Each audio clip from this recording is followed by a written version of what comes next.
The disposal chute stank of rotting food and chemicals. Leo Bennett pulled his jacket tighter against the cold wind that whipped through the alley behind the marketplace. He had come here looking for a shortcut back to his ship, not expecting to find anything except trash and maybe a few scavenger rats. Something moved in the shadows near the chute opening. Leo froze. The movement came again, weak and small. His hand went to the plasma cutter on his belt, more habit than real concern. Nothing dangerous could survive in a place like this. He stepped closer and saw it. A dragon. Not a full-grown Drakari warrior like the ones who ran half the trade routes in this sector. This was a baby, no bigger than a large cat. Its scales were dull gray instead of the brilliant colors he had seen on holovids. The creature lay on its side among the garbage, ribs showing through thin skin. One wing bent at a wrong angle. Leo should have walked away. Everyone knew about Drakari customs. The strong survived, the weak died. That was their way, had been for thousands of years. Interfering could get him thrown in a detention cell or worse. The Drakari took their traditions seriously. The baby's eye opened, just one, the other two swollen. It looked directly at Leo, not with fear or aggression, just looked like it was asking a question it already knew the answer to. Leo cursed under his breath. He knelt down beside the creature, ignoring the smell and the filth. Up close, he could see shallow breathing, could hear a faint rattle in its chest. This thing was dying. Maybe had hours, maybe less. Stupid, Leo muttered to himself. This is really stupid. He unwrapped his thermal jacket and carefully slid his hands under the baby dragon. It weighed almost nothing. The creature made a sound, something between a whimper and a chirp. Leo wrapped it in his jacket and stood up. The marketplace stretched out ahead of him, full of alien traders and cargo haulers like himself. Any one of them might report what they saw. The Drakari had eyes everywhere. He pulled the jacket tighter around the bundle and walked fast, but not too fast. Running would draw attention. His ship sat in the cheap docking bay 3 levels down. The drift runner was old and scarred, but the engines worked and the life support never failed. Leo had been flying her for 8 years, ever since he left Earth. She was home. He made it halfway across the marketplace before the announcement echoed from the station speakers. A Drakari patrol vessel had just docked. Standard inspection, the automated voice said. All beings remain calm and available for questioning. Leo's heart hammered. Coincidence, maybe, or maybe someone had already seen what he did and called it in. He picked up his pace. The loading platform was empty when he reached it. Thank whatever gods might exist for small favors. He punched in his access code, and the cargo ramp lowered with a hiss of hydraulics.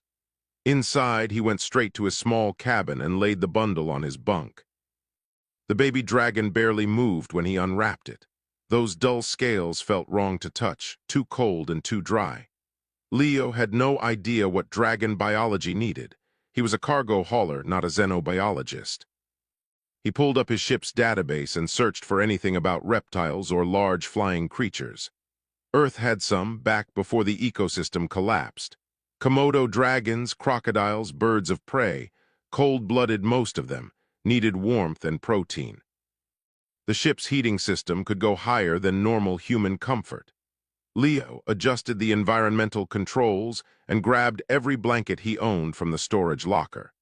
He built a nest of sorts on the cabin floor, piling the blankets into a circle and cranking the heat until sweat started forming on his forehead.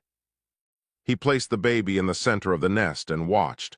For long minutes nothing happened. Then one of the creature's legs twitched. The breathing seemed a bit easier. Food next.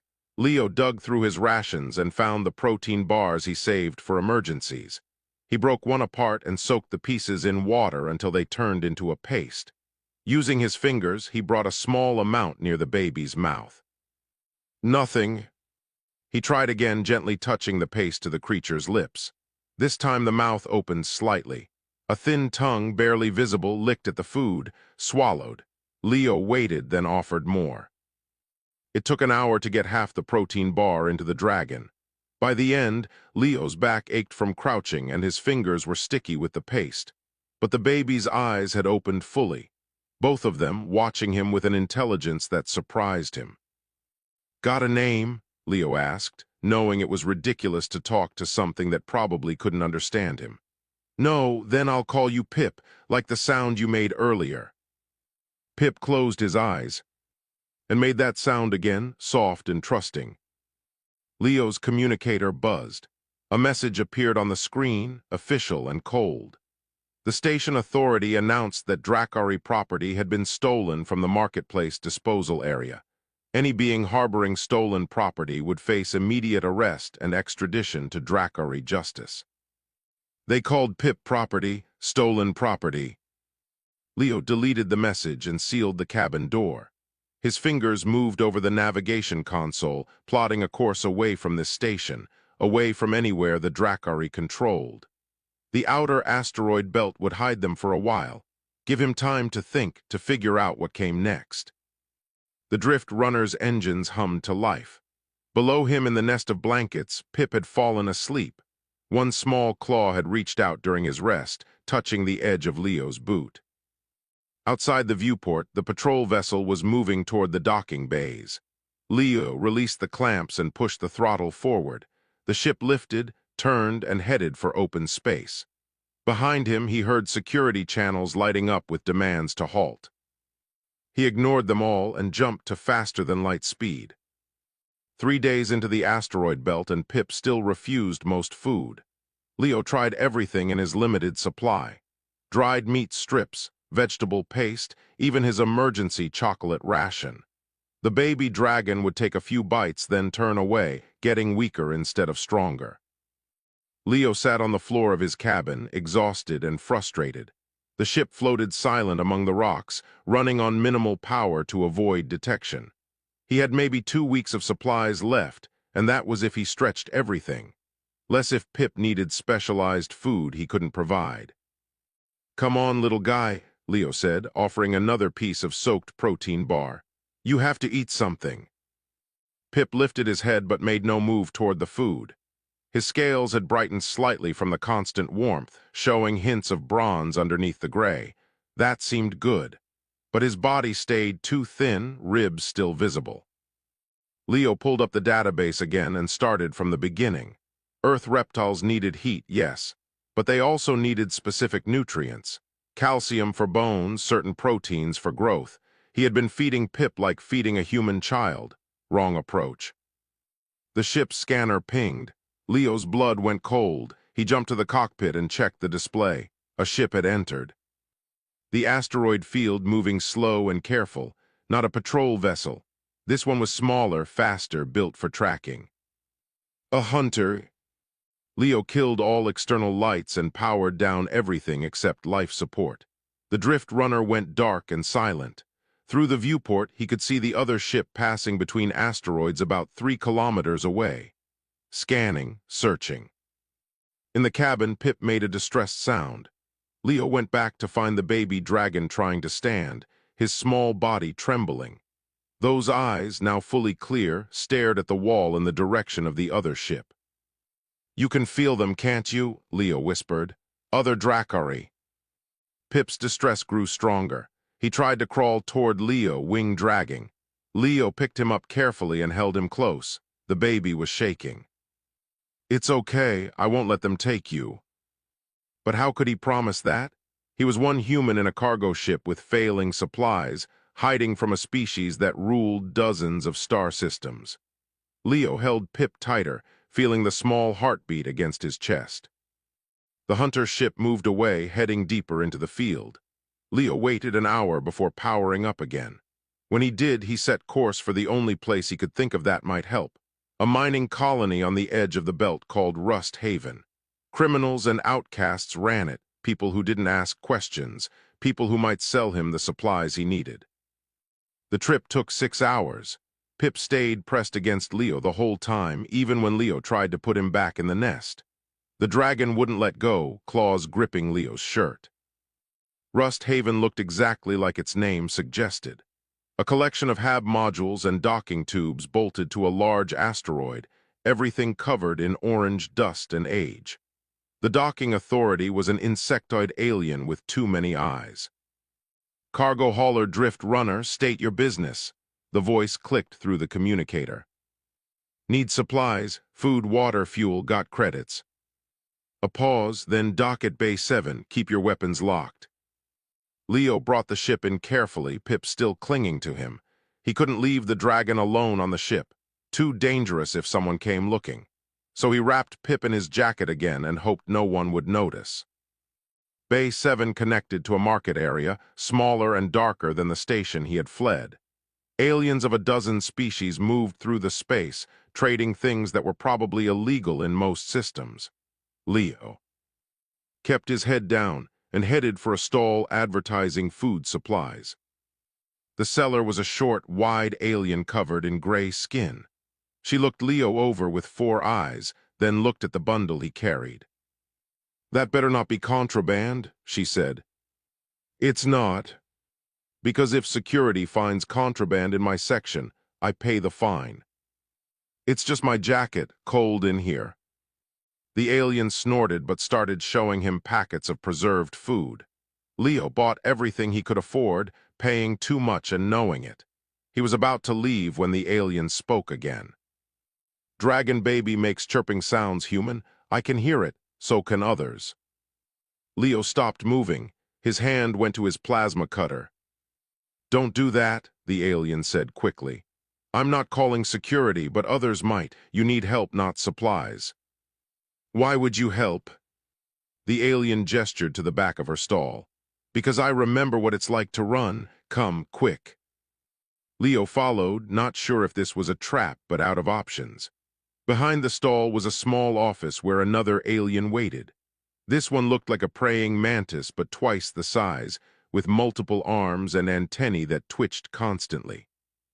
Name's Chittick, the mantis said in surprisingly clear speech. I run medical services here. Your dragon is sick.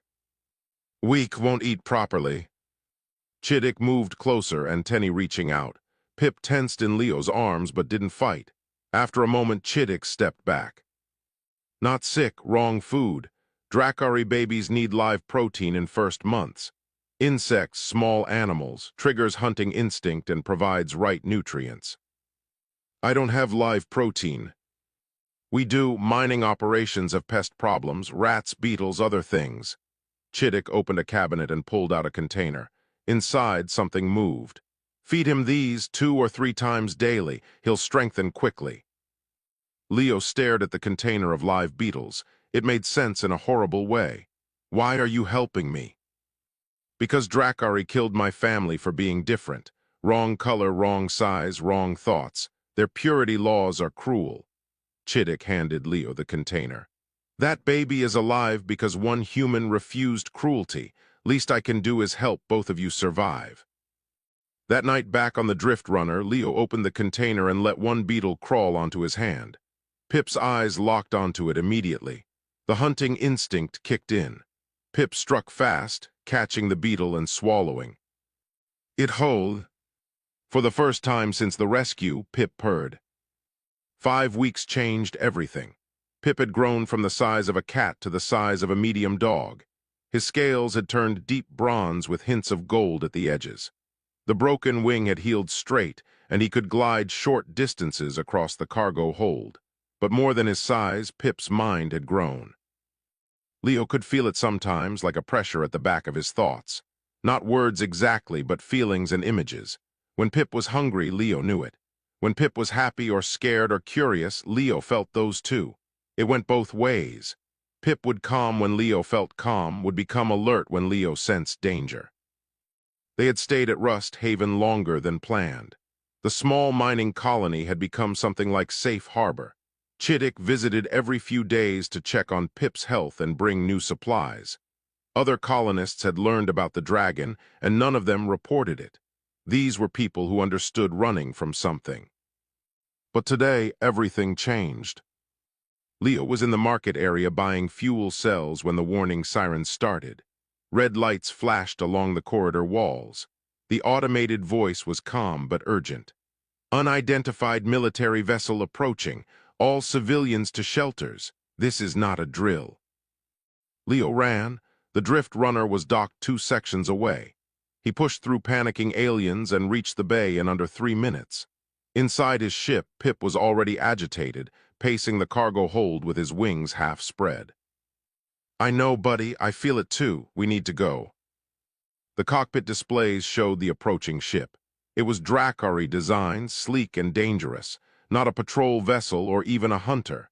This was a military corvette, armed and shielded, the kind of ship they sent when they wanted to make a statement. Leo's hands flew over the controls. The Drift Runner's engines powered up, but undocking procedures took time he might not have. Chittick's voice crackled over the communicator. "Leo, don't run. They've locked down all traffic. You'll be destroyed before you clear the docking bay." "I can't let them take him. Come to medical section. Now trust me." Leo looked at Pip. The dragon was watching him, and Leo could feel the question in that stare. Trust or run? He grabbed the container of beetles and scooped Pip into his arms. The dragon had gotten heavy, solid muscle under those scales. They ran through the corridors, following the signs to medical. Chittick waited at a door marked storage. Inside was a large room filled with equipment and supplies, but Chittick led them to the back wall and pressed a hidden panel. A section slid open, revealing a narrow tunnel. "Old mining shaft," Chittick said.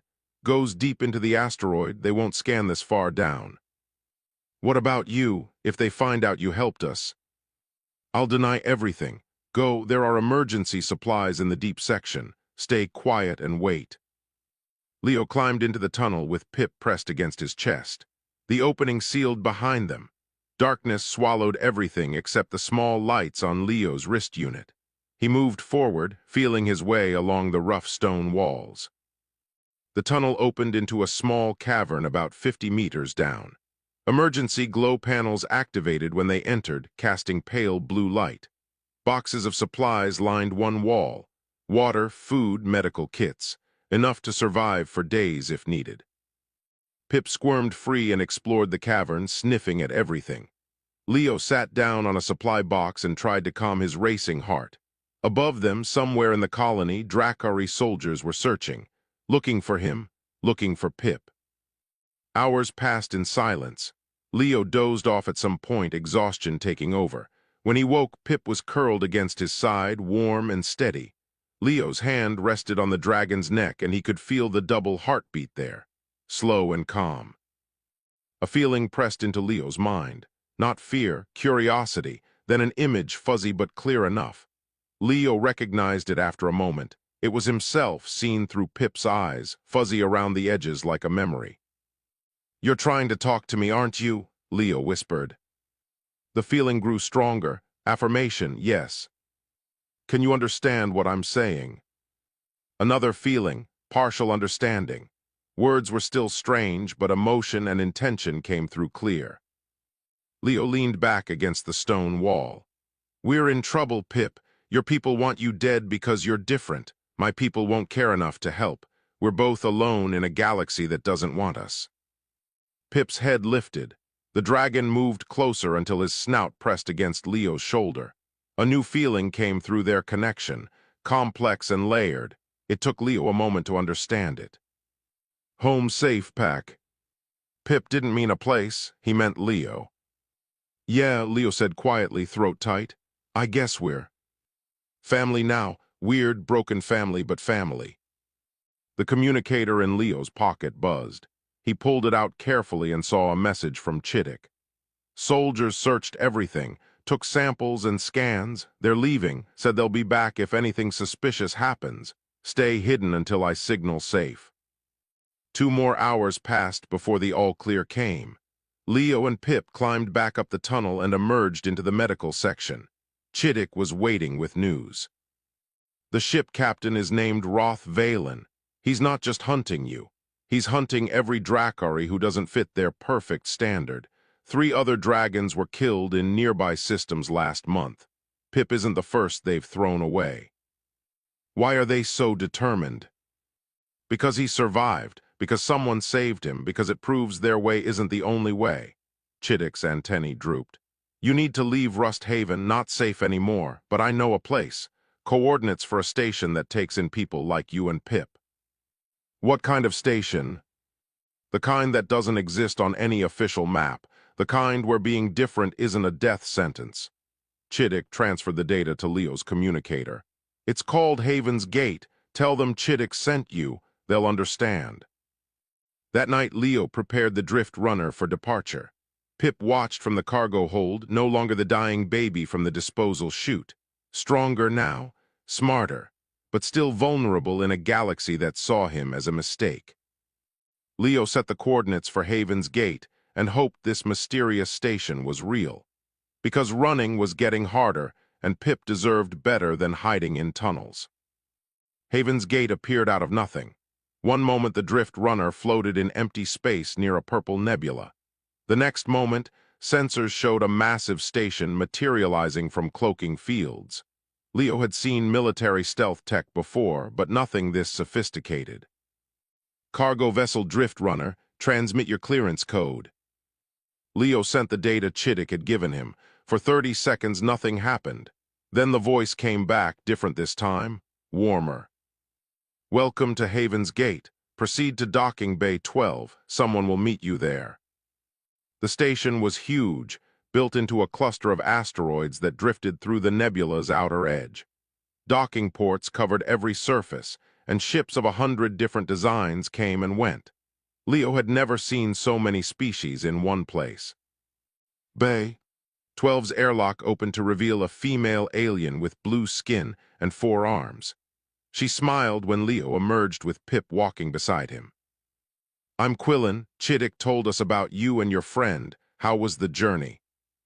Long, nervous. Is this place really safe? Safer than anywhere else in the galaxy for people like us. Quillen knelt down to Pip's level. The dragon sniffed her hand cautiously, then allowed her to touch his scales. He's beautiful. How old? About 2 months since I found him. 2 months and already this size? He's going to be magnificent. Quillen stood and gestured for them to follow. Come, there are others you should meet. The station's interior was clean but worn, showing years of use and repair. Aliens of every description walked the corridors. Some Leo recognized from galactic databases. Others he had never seen before. They passed a group of insectoids working on power conduits, a family of methane breathers in environment suits, and something that looked like living crystal. Quillen led them to a large common area with windows overlooking the nebula. And there, scattered around the room, were dragons. Pip stopped moving. His whole body went rigid. Through their connection, Leo felt confusion and excitement and fear all mixed together. There were 5 Dracari in the room, all different sizes. One was barely larger than Pip with pale green scales. Another was massive, easily 3 times Pip's size, colored deep red. They all turned when Pip entered. The green one approached first, moving slow and careful. She sniffed at Pip, making soft sounds. Pip responded hesitantly, copying her movements. Then the red dragon came closer and Leo tensed. But the big dragon simply touched his snout to Pip's head, gentle and welcoming. They're saying hello, Quillen explained. In their own way. These dragons were all rejected by Dracari culture. Too small, wrong color, too gentle. They've built a community here. Pip could stay with them. Leo watched the dragons interact, feeling something tight in his chest. Learn things I can't teach him. He could, but I don't think he will. She was right. After a few minutes of exploration, Pip returned to Leo's side. Through their bond, Leo felt the dragon's decision. These others were interesting, but Leo was home. Quillen showed them to quarters, a small room with a bed, a desk, and a window. Pip immediately claimed the corner near the heating unit and curled up. Rest tonight, Quillen said. Tomorrow we'll talk about what comes next. But next came sooner than expected. Leo woke to alarms blaring through the station. Red lights flashed in the corridors. He grabbed his jacket and ran for the command center with Pip right behind him. The center was chaos. Aliens shouted at displays showing sensor data. Quillen stood at the center, her 4 arms working different controls. What's happening? Leo asked. Dracari fleet, 15 ships, they found us. Quillen's face was grim. Someone must have talked or they tracked you here. On the main display, Leo saw them, warships in formation approaching fast. Leading them was a corvette he recognized, Roth Valen's ship. Can we run? Not fast enough. Station this size can't outmaneuver warships. We have shields, but they won't last long against that firepower. Leo watched the fleet approach and felt Pip press against his leg. 2 months ago, he had been a simple cargo hauler. Now he was responsible for bringing death to hundreds of refugees. Let me talk to them, Leo said. Maybe I can negotiate, turn myself in. They won't negotiate. Roth Valen doesn't compromise. Quillen looked at the screen with centuries of sadness in her eyes. He's killed too many already. But Leo was already moving to the communications station. He opened a channel to the fleet. This is Leo Bennett of the cargo ship Drift Runner. I'm the one you want. Let the station go and I'll surrender. The reply came fast. Roth's voice was cold and precise. You have contaminated Drakari property with human influence. The creature you harbor must be destroyed, along with every other genetic failure taking shelter in that station. They're not failures, they're just different. Different is failed. The Drakari way has maintained our strength for 10,000 years. We do not tolerate weakness. Leo felt Pip's fear through their bond, but also something else. Anger. The dragon understood more than Leo had realized. Your way threw away something precious, Leo said. Pip is smart, loyal, strong in ways you don't recognize. You're the ones who failed, not him. Roth's laugh was harsh. A human lecturing me on Drakari honor. Your species abandoned your own planet. Tell me about failure. We learned from it, you haven't. The channel went silent. Then Roth spoke again, different tone now, dangerous. I challenge you to single combat. Human tradition, I believe. If you win, my fleet leaves. If I win, you die and we cleanse the station. You have 1 hour to accept. The communication cut off. Quillen grabbed Leo's arm. Don't do this. He's a trained warrior. You're a cargo hauler. I'm a cargo hauler who saved a dragon's life. I can figure this out too. Leo looked at Pip, who stared back with complete trust. Besides, I'm not fighting to win. I'm fighting to buy time. Time for what? Leo pulled up the station's communication array. Time to tell everyone in the galaxy what's really happening here. Time to show them that Roth's way isn't strength, it's fear. He started recording. The observation deck had the best view of the nebula and the worst view of the approaching fleet. Leo stood in the center of the large room, checking his equipment. Plasma cutter, grappling hook, magnetic clamps, tools from his cargo hauling days, nothing meant for combat. Across from him, Roth Valen waited with perfect stillness. The Drakari warrior was twice Leo's size, covered in dark purple scales that looked like armor. His claws could tear through metal. His tail alone could break bones. Around the edges of the deck, refugees watched. Hundreds of aliens who had found safety at Haven's Gate. Pip sat at the front, surrounded by the other dragons. Through their bond, Leo felt the dragons' terror and faith fighting each other. Quillen stood between the fighters. The terms are clear: combat until surrender or death. Winner's demands will be honored. Begin when ready. She stepped back. Roth moved forward immediately, fast for something so large. Leo dove sideways as claws swept through the space his head had occupied. He rolled and came up running, putting distance between them. Running already? Roth's voice carried contempt. Is this human courage? Leo didn't answer. He was studying the environment, looking for advantages. The observation deck had support columns, maintenance panels, and large windows. A ladder led to an upper walkway. Everything could be a weapon if used right. Roth charged again. This time Leo grabbed a magnetic clamp and threw it at the nearest support column. The clamp activated, and Leo used his grappling hook to swing around the column, keeping the metal between them. Tricks, Roth said, typical of lesser species. Lesser species adapt, Leo shot back. We survive by thinking, not just by being big.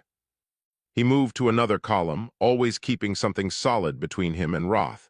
The Drakari warrior was stronger and faster, but the space limited his movements.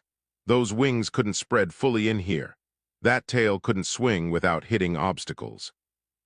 Roth realized the problem and changed tactics. He breathed fire, a stream of flame that turned the air to furnace heat. Leo barely made it behind a maintenance panel before the fire hit. The metal glowed red. Through the bond, Pip's fear spiked.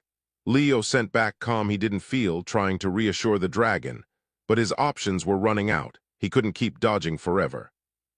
The broadcast was still going out, though. Every moment Leo survived, the galaxy watched. They saw a human with tools facing a warrior with natural weapons. They saw refugees watching, hoping. They saw everything the Dracari tried to hide.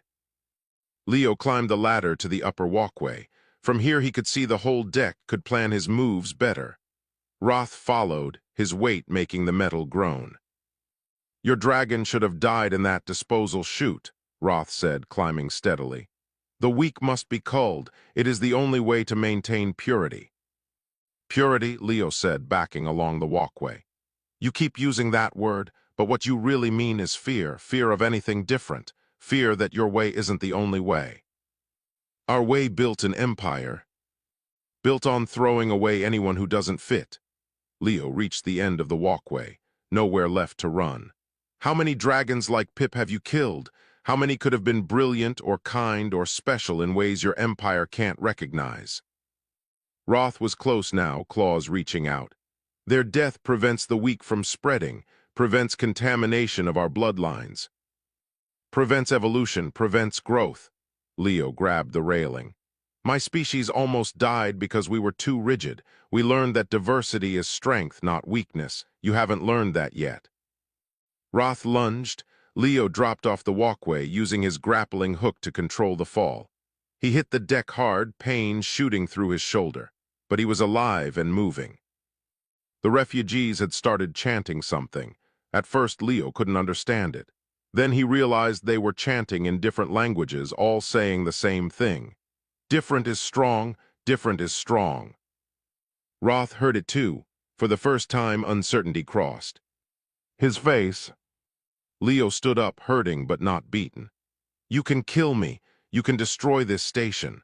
But that broadcast went to every corner of the galaxy. Everyone saw what you're really afraid of. They saw that your empire is built on murder and fear. "They will forget."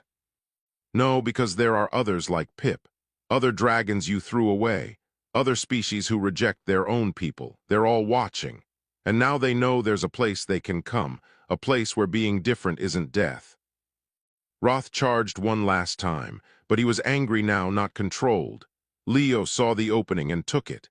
He activated the last magnetic clamp and threw it at Roth's leg. It stuck. Then Leo hit the control that linked the clamp to the metal walkway above. The magnetic field activated with massive force. Roth's leg was yanked upward, throwing him off balance. The warrior crashed into a support column. The impact rang through the deck like a bell. Leo didn't wait. He grabbed his plasma cutter and ran forward. But instead of attacking, he cut through the railing next to where Roth had fallen. The metal section fell, trapping the warrior's wing underneath. "Surrender," Leo said, breathing hard. "You can't win this. Even if you break free and kill me, you've already lost. The galaxy saw everything." Roth struggled, but the metal held. Through the windows, his fleet waited, watching their leader trapped by a human with tools. Slowly, Roth stopped fighting. He looked at Leo with something new in his eyes. Not respect, but not just contempt either. Recognition, maybe. Understanding that this battle was always about more than just strength. "I yield," Roth said quietly. The observation deck erupted in cheers. Aliens of 100 species celebrating together. Pip ran to Leo, nearly knocking him over. Through their bond came pure joy and relief. Quillen stepped forward. "The terms are met. Roth Valen must honor his word. The fleet will leave." Roth stood slowly, pulling his wing free. He looked at Pip for a long moment. "The creature lives, for now, but the High Council will not forget this."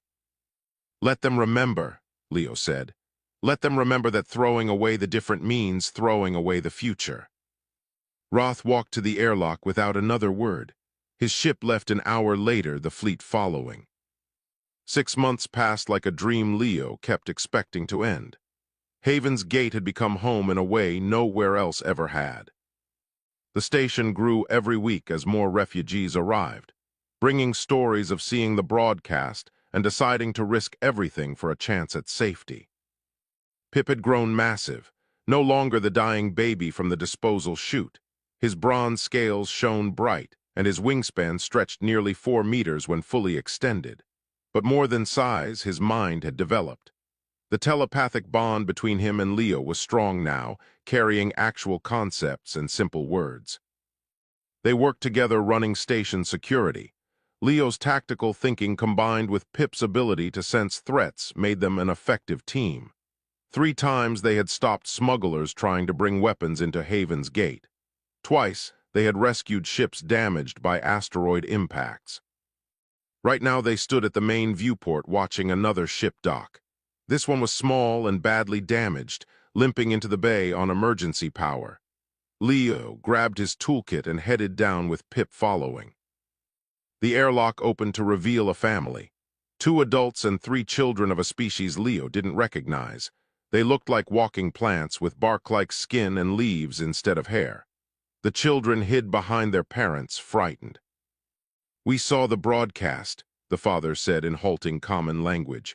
"Our world says children like ours are cursed. They wanted to burn them. We ran." Leo looked at the kids. They seemed healthy, just different colors than their parents. Green instead of brown, such a small thing to condemn children over. "You're safe now," Leo said. "Quillen will get you quarters and food. The kids can go to school here with others like them." The mother started crying. Relief, Leo realized. She had expected rejection even here. Pip moved forward and gently touched his snout to the smallest child's hand. The kid giggled, fear forgotten. Through their bond, Leo felt Pip's satisfaction. He was learning what Leo had shown him, that everyone deserved protection, that being different was something to celebrate, not destroy. Later in their quarters, Leo worked on reports while Pip sprawled across half the room. The dragon had gotten too big for the corner by the heating unit. Now he just made the whole room warm with his body heat. A message notification appeared on Leo's datapad. He opened it and read with growing concern. "Problem?" Pip's thought came through clear now, actual word concepts instead of just feelings. "Maybe the Galactic Council wants to meet with Quillen. They're officially recognizing Haven's Gate as a protected sanctuary. Good thing. Should be, but politics are complicated." Leo set the pad down. "Recognition means rules, inspections, official oversight. Could change everything we've built here." Pip's head lifted. "We adapt like you taught me." Leo smiled. "Yeah, like I taught you." A knock on the door interrupted them. Quillen entered, her forearms full of datapads. "Leo, we need to talk about the council meeting. They want you there." "Me, I'm just security."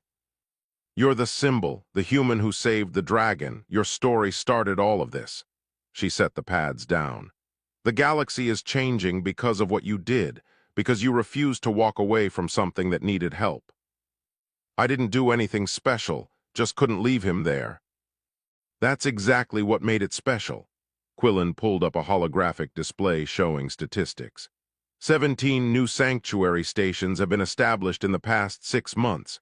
43 species have started reform movements questioning their own cultural practices about outcasts. The broadcast reached billions. Leo looked at Pip, who was watching the conversation with intelligent eyes. "What do they want from me at this meeting?" "To tell your story, to explain why one human's choice matters, to show that compassion isn't weakness." 3 days later, Leo stood in a conference room facing representatives from 20 major species. Pip sat beside him, too large for a normal chair. The dragon's presence made several delegates nervous. Others looked curious. The council chairman, a being made of energy fields contained in a mechanical body, spoke first. "Leo Bennett, your actions have caused significant disruption to established cultural practices across multiple systems. Some species are grateful, others are angry. Explain yourself." Leo stood. Public speaking wasn't his strength, but he'd learned a few things from living at Haven's Gate. I found a dying baby in the trash. I couldn't leave him there. That's not disruption. That's just being decent. But you knew it violated Dracari law. Their law was wrong. Laws that say some people are worth less than others are always wrong. Humans learned that the hard way, nearly destroyed ourselves over it. A Dracari delegate stood, scales flashing with anger. You lecture us on law, your species abandoned. Earth. We did, and we learned from it. Learned that diversity keeps species alive. Learned that throwing away the different means throwing away solutions to problems we haven't faced yet. Leo put his hand on Pip's shoulder. This dragon was supposed to die because he'd be smaller than average, but he's smarter, faster, more adaptable than any dragon I've seen. The Dracari threw away an advantage because it didn't look like what they expected. Silence filled the room. Then a delegate from a species Leo didn't recognize spoke. Our world has similar practices. After seeing your broadcast, our youth started questioning them. Change is happening whether we want it or not. The chairman's energy field flickered. The question becomes what we do with Haven's Gate and stations like it. Do we regulate them, control them, or do we accept that change has arrived? An old delegate, something reptilian and wise-looking, finally spoke. The human asks nothing from us except to be left alone to help others. Perhaps that is answer enough. We recognize Haven's Gate and all sanctuaries like it. We protect them under galactic law, and we learn from what they teach us. The vote was close, but it passed. Walking back to their quarters after the meeting, Pip sent a thought to Leo. What now? Now we keep doing what we've been doing, help people who need it, build something better. Together, always together. They passed the docking bay where the plant family's ship was being repaired. The children were playing with other refugee kids, all different species, all accepted. That baby who expected nothing in that disposal chute had helped create this, had helped show the galaxy that different wasn't wrong. Leo looked at Pip, who looked back with trust and affection that crossed species and culture. One human gave everything to one dragon, and together they gave hope to thousands more.